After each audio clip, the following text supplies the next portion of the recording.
Good evening ma'am and good evening mga buddies. Ako nga pala si Lexa Arciludo. Kapus. Good evening ma'am and good evening mga buddies. Ako nga pala si Manggaya Adrian Paul, Section Alpha. Ito yung report namin sa naibigay na topic, Law Amending the Age of Majority. Age of Majority, Republic Act 6809. An act lowering the age of majority from 21 years old and 18 years old. Amending for a purpose executive order number 209 and for other purpose.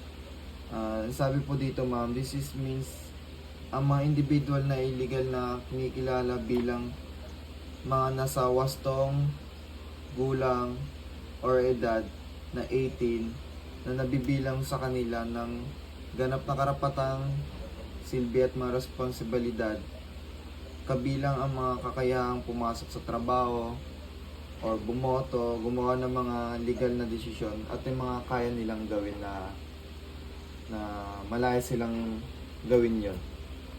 Next. Age of Majority, Section 1, Article 234 of Executive Order Number 209, the Family Code, the Philippines is hereby amended to read as follow. Sabi po dito, nagpapalaya sa mga minor de edad ay isang legal na mekanismo kung saan ay isang minor de edad bago umabot sa edad na 21 ay pinapalaya mula sa kontrol ng kanilang mga magulang o tagapag-alaga, ay pinapalaya mula sa responsibilidad para sa kanilang anak. Ang sabi po dito yung yung bago umidad ng 18 or 21 na nandun muna sila sa side po nila ng pamilya nila o mga kamag-anak nila. Hindi sila pwedeng bumukod agad ng hindi pa sila nasa tamang edad po. Ayun po yung sabi po dito. And Article 234 emancipation takes place by attainment of majority.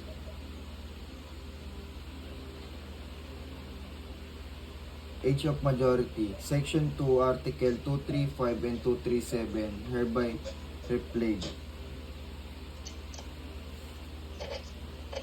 Ang Section 2 ay Republic Act 6809. Ang mga artikulo 235 at 237, probably yung kodigo ay pinapawalang bisa po. Ayun po. Next reporter po, si Paul Manggaya po. Article 236. Emancipation shall terminate parental authority over the person and property of the child, who shall then be qualified and responsible for all acts of civil life, save the exception established by existing law in the special cases. Dito po sa Article 236, emancipation means pagpapalaya po ng mga magulang sa kanilang mga anak na under 18. Basically po yung magulang na hindi na nila pwede pakialaman yung buhay ng kanilang anak at yung pag-aari nila. In short, they have no rights to take care of minor or pay for things that they need. Also, it comes to the child. Siyempre, magiging independent na siya, make his or own decision, dapat maging responsible sa mga gagawin niya. And emancipated na ang minor ay may sarili ng control sa kanila, yung mga sariling pagmamayari sa kanilang buhay. And next slide. Age of majority, Section 4. Upon the effectivity of this act, existing wills, bequests, donation, grants, insurance policies, and similar instruments containing reference and provision favorable to minors will not retroact their prejudice. Section 4 ay ang batas po. Ang batas na ito ay yung hindi gaano makapinsala sa minor de edad, pagkos ay mas makakatulong pa sa kanila upang magawa kung ano yung dapat at yung maging responsible sila sa buhay nila at hindi na umasa sa kanilang mga magulang.